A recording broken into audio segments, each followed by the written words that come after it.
Hello friends, Tanya here with another video featuring Spellbinders products. This time we're going to play with the Amaryllis Christmas collection. This is another one created by Yana Smakula. We're going to start out with the Festive Poinsettias BetterPress plate. This is designed to fill an A2 sized card front, but when Yana designed this one, she did design it so it would be a continuing pattern, which I love this because you know that I like to create larger cards.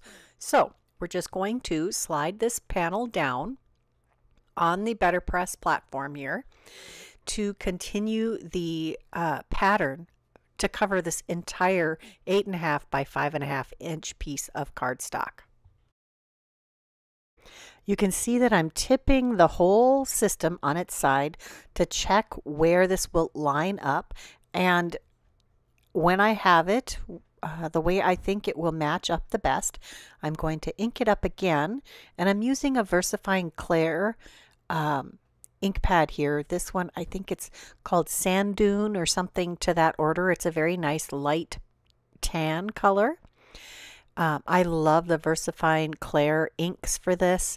You can use a variety of ink pads. And look at that. You can see the continuing pattern across the entire card front here.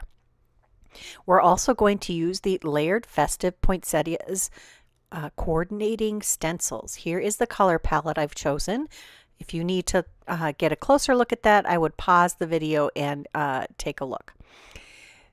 We're going to start with the lightest of the pinks. This is Spun Sugar, and I'm using my little ink blending brushes. These happen to be the Altenew ones, and I know that Spellbinders carries small blending brushes also. I just personally don't have any, and so I'm going to use what I have. I'm ink blending each of the sections of the poinsettias here with that spun sugar, and then I'm going to come back and do some ink blending a little later with a slightly darker pink. Next, I'm coloring the berries, or ink blending or stenciling the berries with some lumberjack plaid distress inks. These are all distress inks in the little cubes. I have all of the distress colors in the ink cubes. I don't have the full-size patterns of the distress inks. I have all of the colors of distress oxides in the full-size pads, but those don't come in the minis. Before I decided to commit to the distress ink line, I had gotten all of the minis in the distress ink line, and yeah, they are a staple in my crafting room. They are consistent. It's not something that gets retired, and there is a beautiful range of colors with a lot of wonderful properties. Now I'm going to start with the next layer. There are 6 layers in this stenciling set, and it will color all of the white portions of this BetterPress plate, which you can use some or all or none of them, or you can use the layering stencils without the BetterPress. They are beautiful. I'm adding a little bit of Kitsch Flamingo as my second shade on those petals. My darkest color of pink is, oh wow, Picked Raspberry. That's it. And I will use some of that on the top layers of the poinsettia. I believe there are 3 layers of this layering stencil that work on the actual poinsettia, and you could use different colors for each of these layers to add some extra depth. Maybe you want to use the darkest color on the top and get lighter with each of the lower levels of the poinsettia, but there are lots of ways to individualize this. I love that the stencils do separate the layers of the petals because you can get very detailed with this. This layer does the centers of the poinsettias and the pine cones. Now, since I used a light ink for the better pressing, my pine cones are going to lose their definition. And if I had to do this color combination again, I would choose a much lighter color for the pine cones. I used gathered twigs and walnut stain for these, and maybe I'd use antique linen next time to go with this, although they might blend in with that background. I'm using, I can't remember which yellow. It might have been squeezed lemonade. It was one of the many yellows. No, I think it was scattered straw or wild honey. You have lots of great choices for yellows, which is unusual. Most lines do not, of inks, don't have a lot of yellows. Next, we're doing some of the greenery. There are two stencils that focus on the greenery here, so you can use a multitude of greens.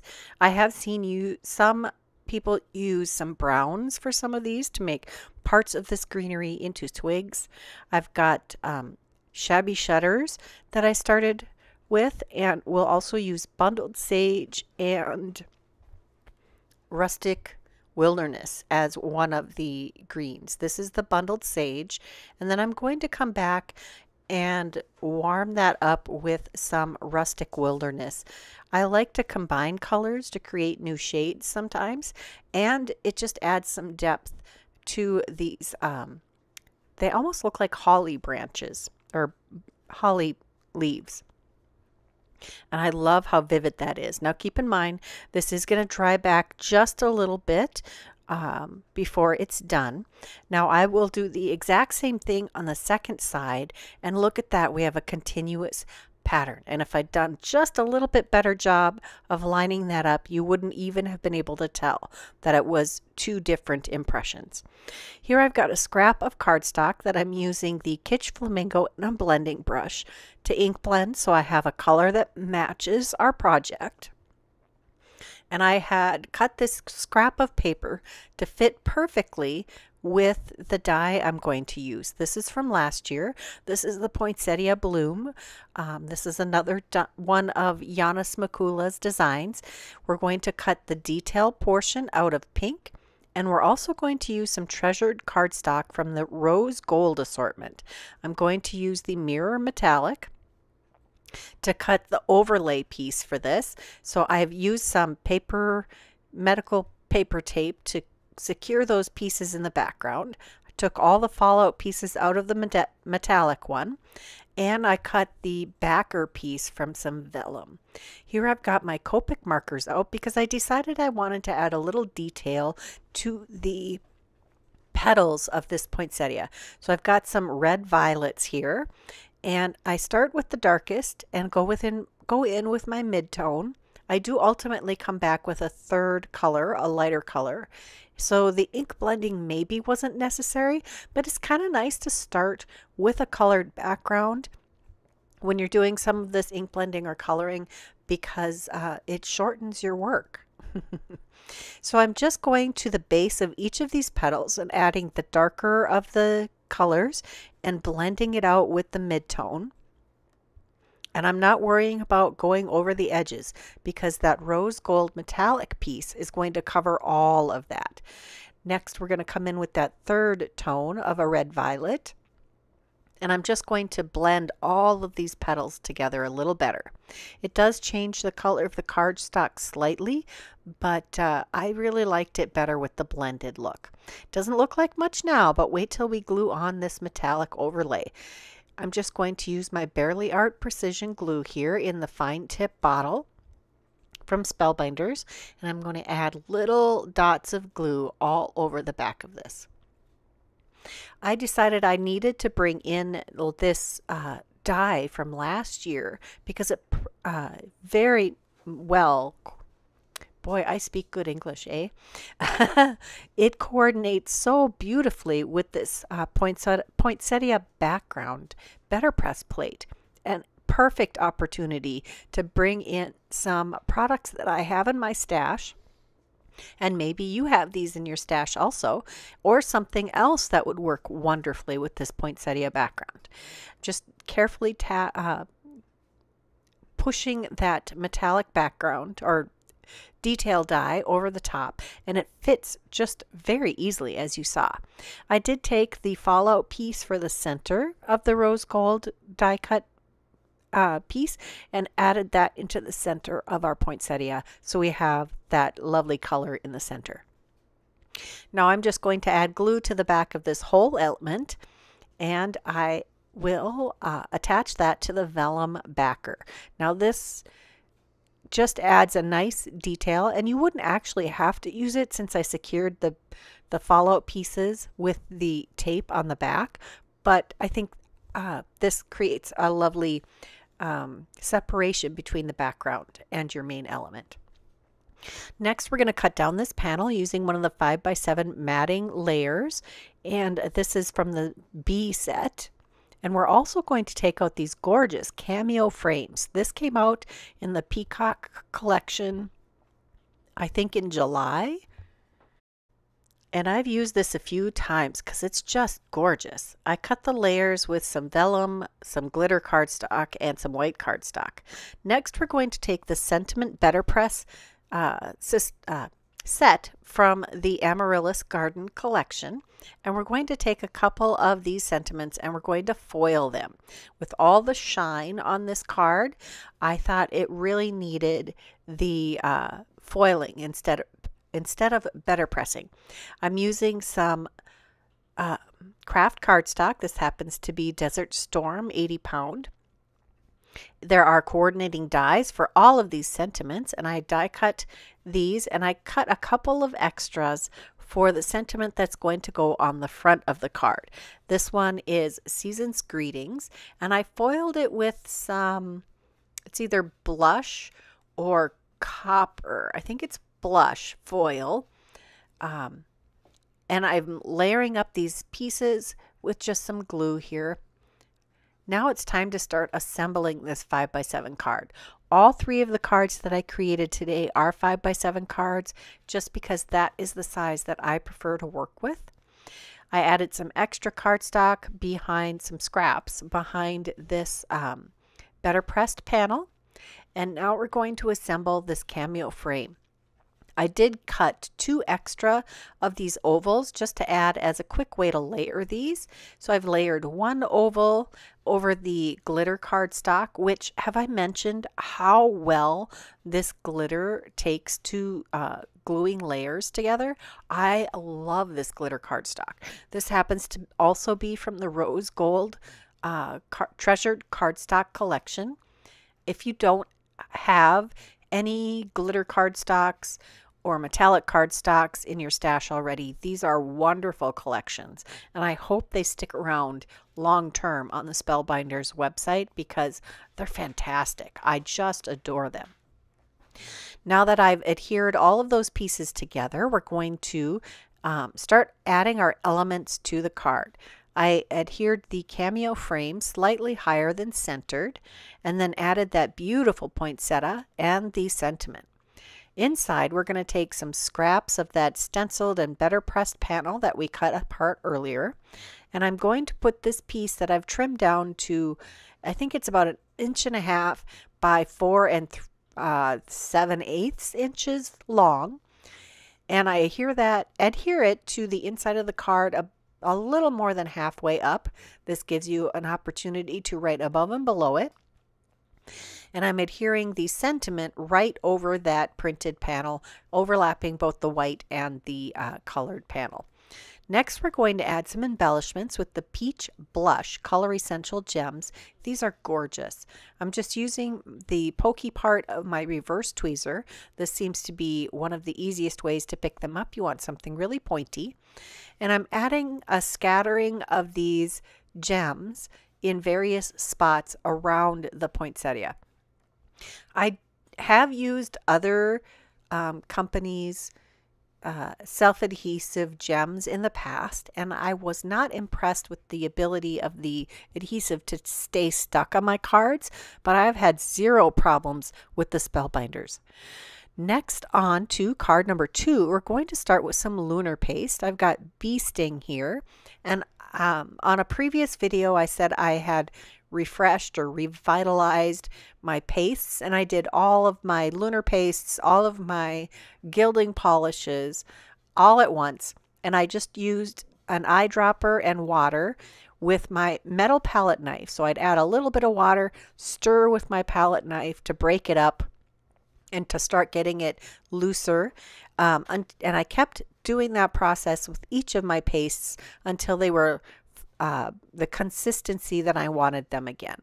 That really made a big difference with my pastes, and I've had almost all of them for a couple years at least. So they do last a long time without needing revitalization, and some of them I maybe got a little juicier than I necessarily needed, but they still work fantastic.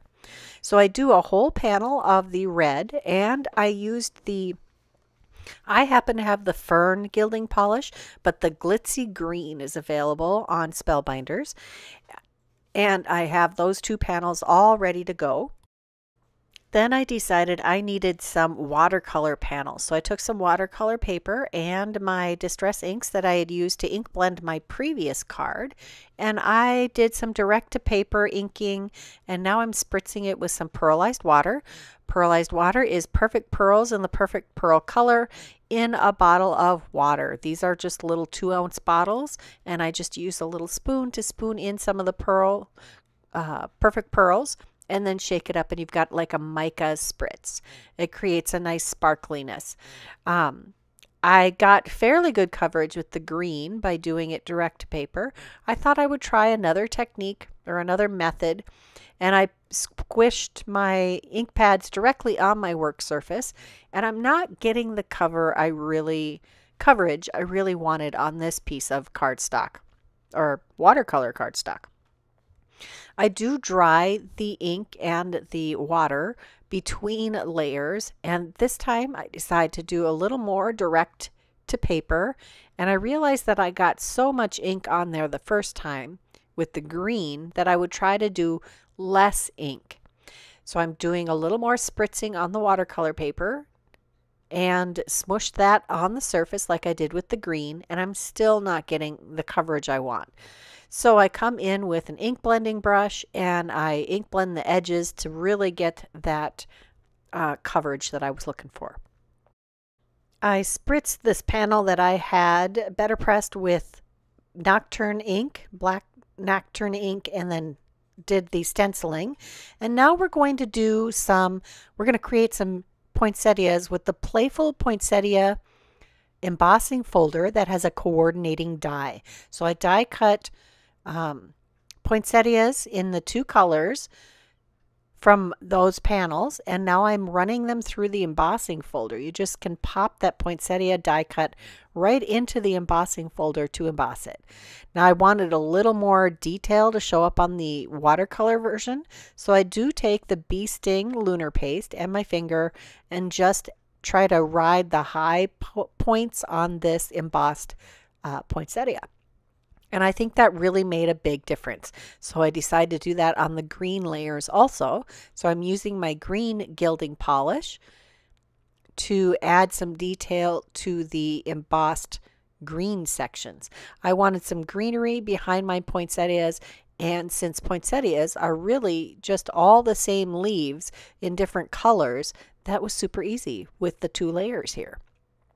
So we've got the watercolored versions here, and we have the gilding paste ones. Now I'm going to add some gold, some Slippery When Wet, to the centers of these poinsettias.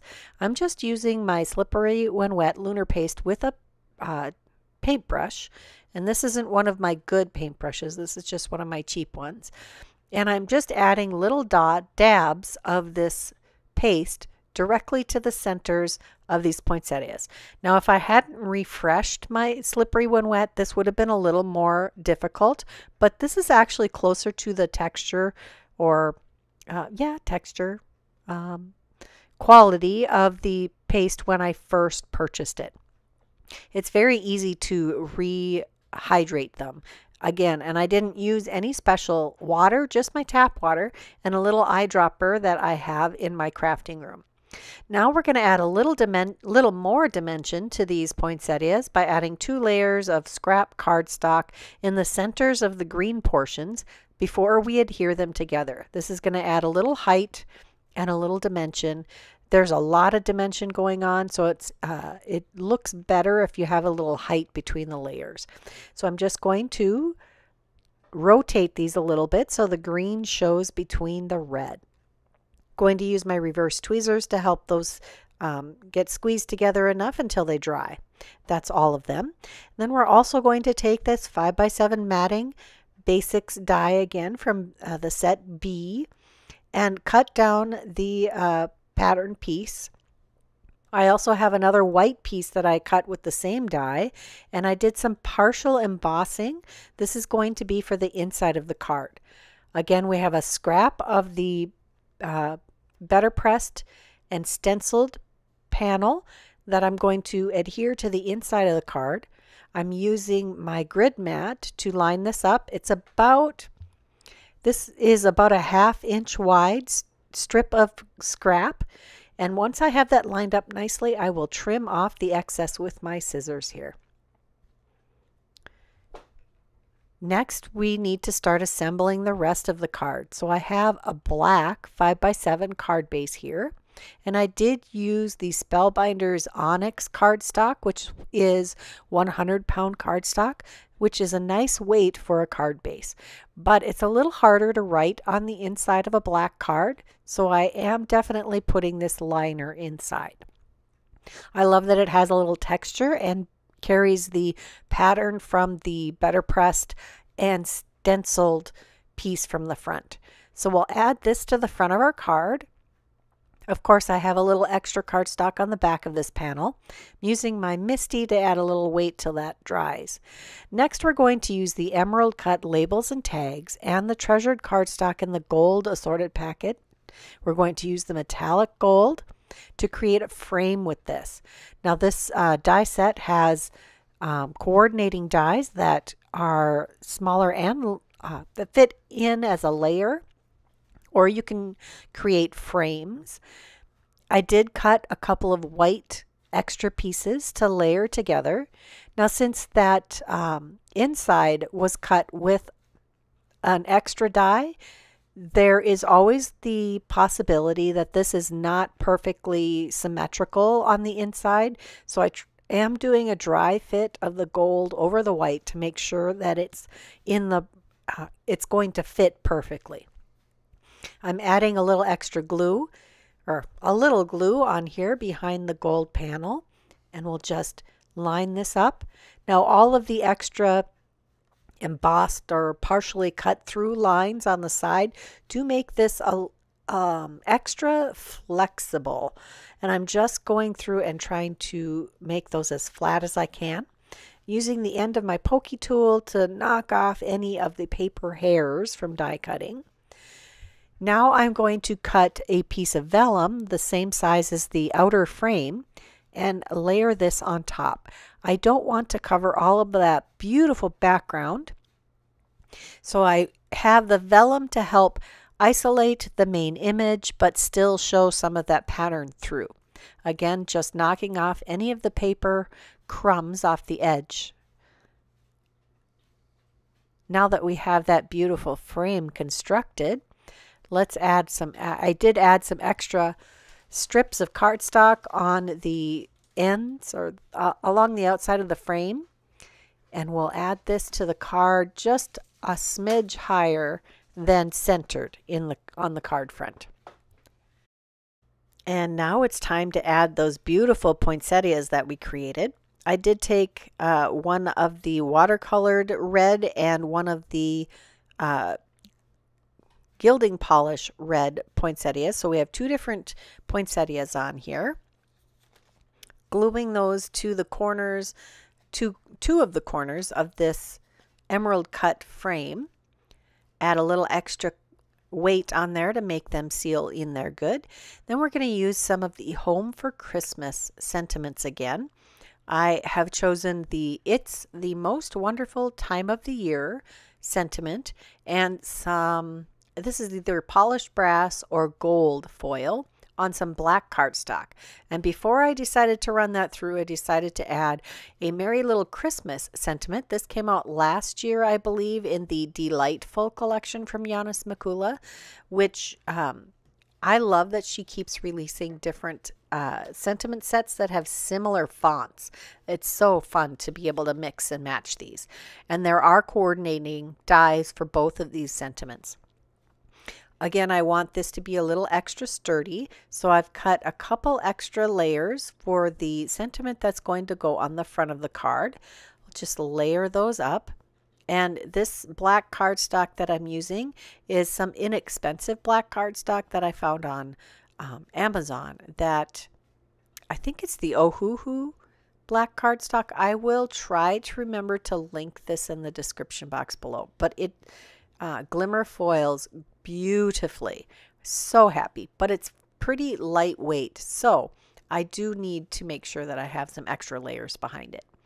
Next, we're going to adhere the inside sentiment, and we'll just overlap the embossed and patterned piece so that it's fairly centered over that element.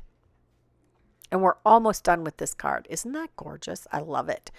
I decide we need just a little more on that vellum area, so I'm going to bring out the Crystal Mix Color Essential Gems. I think this is my second package of this color because, yeah, it's pretty versatile.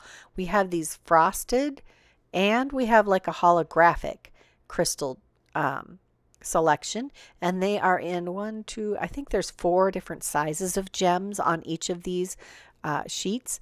I'm going to use one of each size. I'm starting in the middle area or near the sentiment with the largest and moving out to the smallest. And that completes card number 2.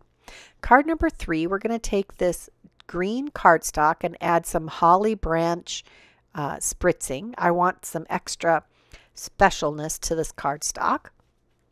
I do dry this with my heat tool so that it's done a little faster. And then we're going to pull out the Yana's Amaryllis die. It's very similar to the Poinsettia one in that it's got a detailed die and a background die. And it has all of these beautiful fallout pieces. And I'm using my Copic markers again to color these, although this time I started with white cardstock. Amaryllis come in all kinds of pinks, whites, and reds. And they do often have quite streaky, defined petals. I start out trying to create a white amaryllis with these peachy pink streaky areas. And I'm just going through with these 2 different tones of, I believe these are reds. I don't think these are red violets. I'm sorry, I didn't show you up close what colors they were.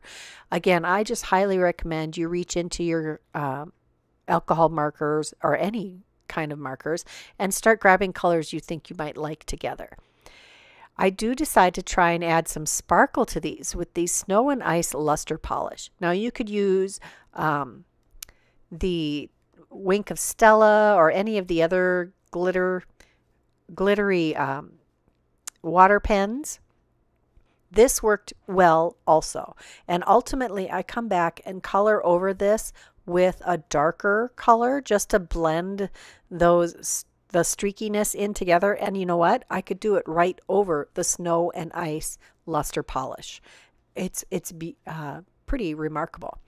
We're going to start layering this together. I die cut the detailed element out of that Distress Mica Stained green cardstock because I wanted the stems to be green. I've seen this done in many different colors and lots of metallics, and it's gorgeous that way also.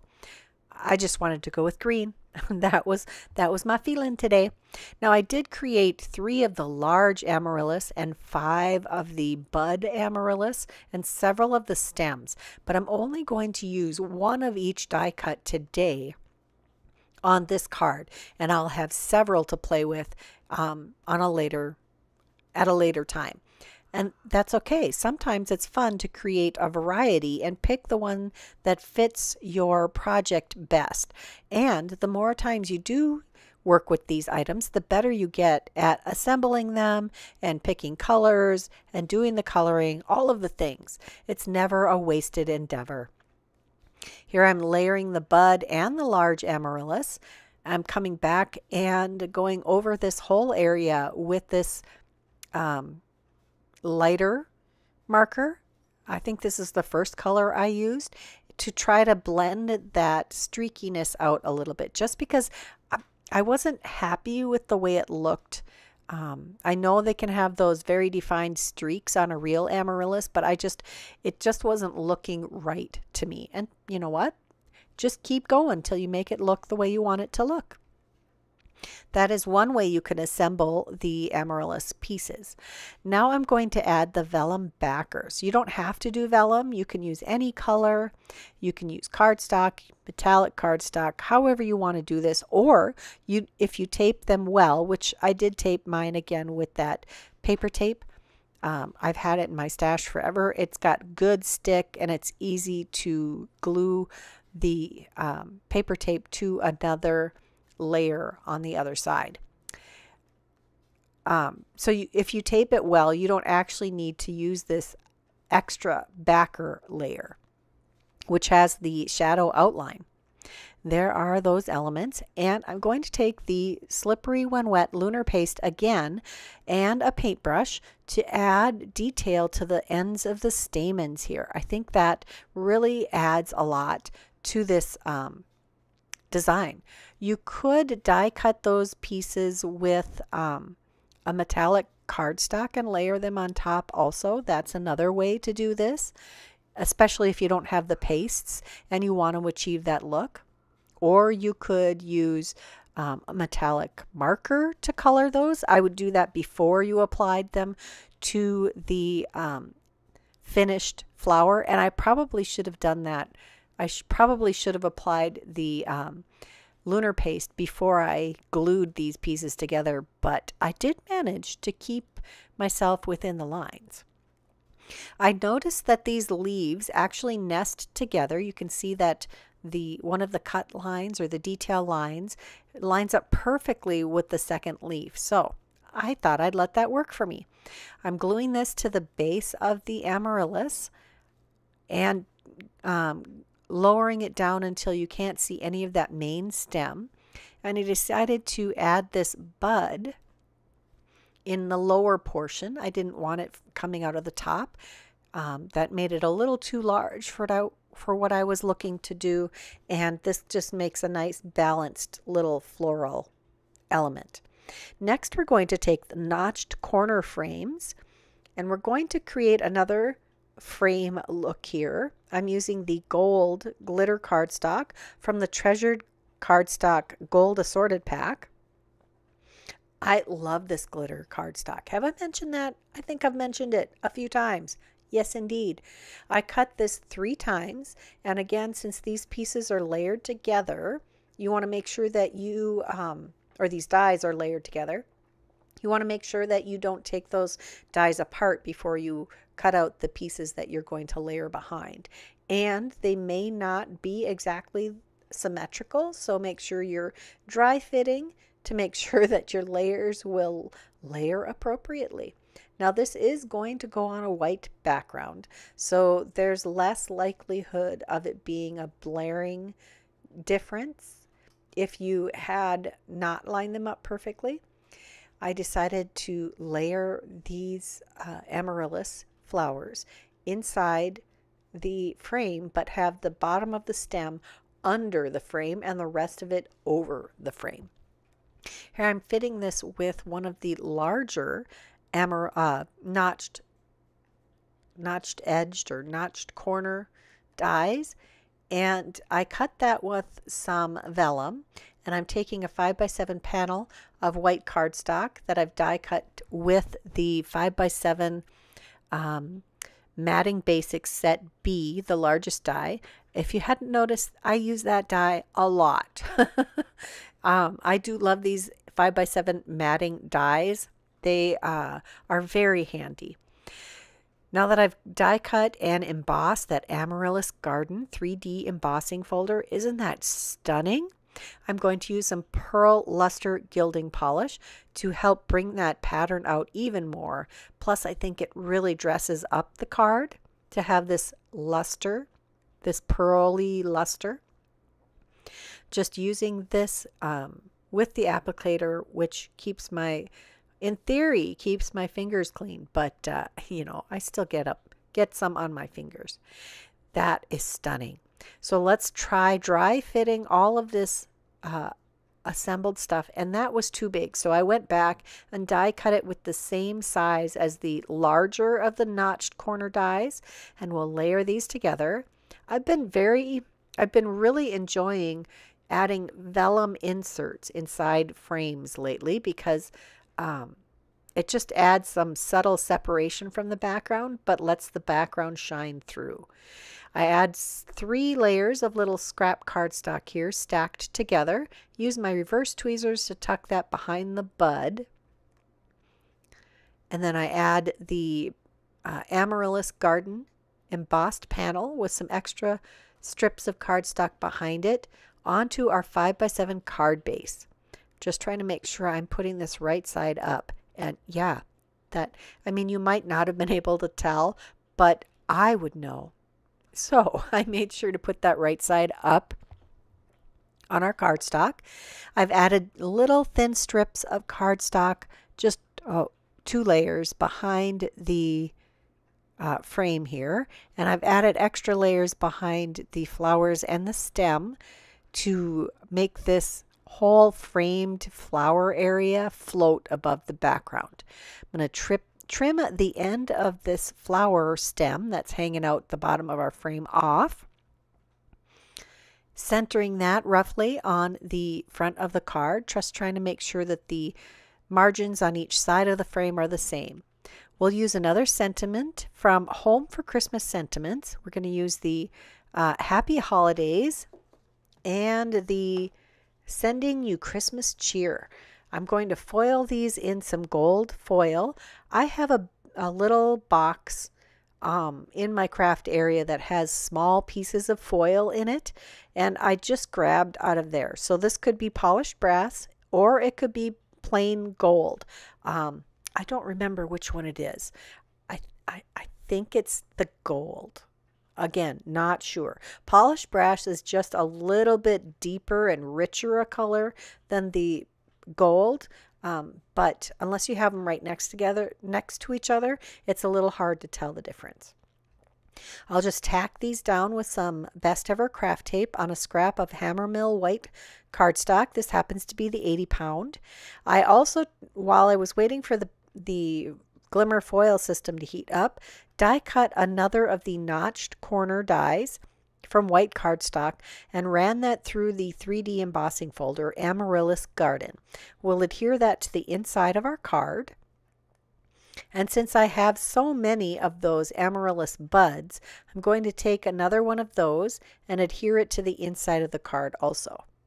It's not exactly the same coloring as the one on the front of the card, but it's pretty close. Now that that's all heated up, I ran that through my die cut machine and it foiled beautifully. We'll use the coordinating dies to die cut those, and I did get a couple extra die cuts to back the one on the front of the card, of course. So we've got 3 layers of cardstock behind the front of the card sentiment. And then we'll adhere that to the front of the card. I could have centered it or right or left, but I thought I would go to the left to counterbalance that extra bud that goes to the right. We'll take the sentiment for the inside and we will adhere that in the center of that notched corner panel. That would be a pretty front of the card even. Clean and simple. You know, if you're looking for clean and simple from me, you should look at the insides of my cards. We're going to use the Crystal Mix Gem Color Essential Gems again for some extra shine on the front of the card. Just applying those directly to the vellum using 3 of the sizes, and I'm using the frosted ones again. So that is card number 3. I hope you enjoyed this video. I really enjoyed playing with all of Yana's creations. She does such a fantastic job, don't you think? Let me know which of these cards was your favorite or which technique you really enjoyed. If you're interested in any of the products that I used today, check that description box below. There will be some of the products directly linked, and then there will be a link for the visual link list also. It's always much larger than will fit in the description box below. If you haven't subscribed, now's a great time to do that. Give me a like. I would love to know that you enjoyed my video. Until next time, here are a couple more videos I thought you might enjoy. Bye-bye.